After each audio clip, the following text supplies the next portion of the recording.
හැම මාසෙකම පළවෙනිදට අහන මෙන්න මේ ප්‍රවෘත්තිය මතකද කියලා බලන්න. ඉන්ධන මිල අද මැදියම් රැයේ සිට සංශෝධනය කෙරේ. ඔක්ටේන් 92 රුපියල් 5කින් 15ට. සුපිරි ඩීසල් රුපියල් 5කින් ඉහළට. 2025 ඉවරලා 2026 වසර ආරම්භ වුණත් මේ ජනවාරි පළවෙනිදට ඒ ප්‍රවෘත්තිය අහුනේ නෑ නේද? ඒ කියන්නේ ඉන්ධන මිල සූත්‍රය අවසන් වෙලාද? එහෙම නැත්නම් ආණ්ඩුවට ඉන්ධන මිල අඩු කරන්න අවශ්‍ය නැද්ද?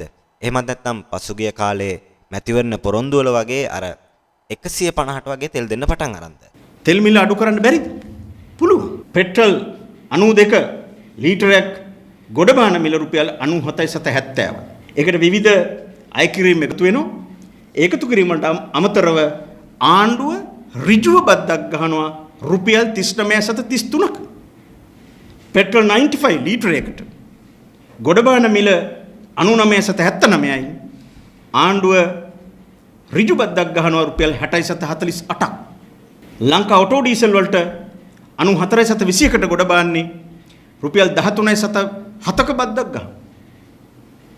ලංකා සුපර් ඩීසල් වලට ගොඩ බාන්නේ රුපියල් 96.2කට රුපියල් 35.20ක බද්දක් ගන්න. ඒතර එහෙමනම් දැන් මේ තෙල් මිල අඩු කරන්න බෑ කියන කතාව කොහොමද පිළිගන්නේ? මේක පට්ටපල් බොරුව. බොරු කයිවාරු ගහලා එක එක්කෙනා එක එක ප්‍රකාශ කළ ජනතාව තමත් රවට්ටන්නේ නැතුව වහාම මේ පනවල තියෙන බදු අඩු කරලා තෙල් මිල අඩු කරලා පෙන්නන්න.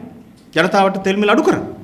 කොහොම වුණත් මේ වගේ අන්තිමට තැලෙන්නේ නම් අපේ ජනතාවම තමයි.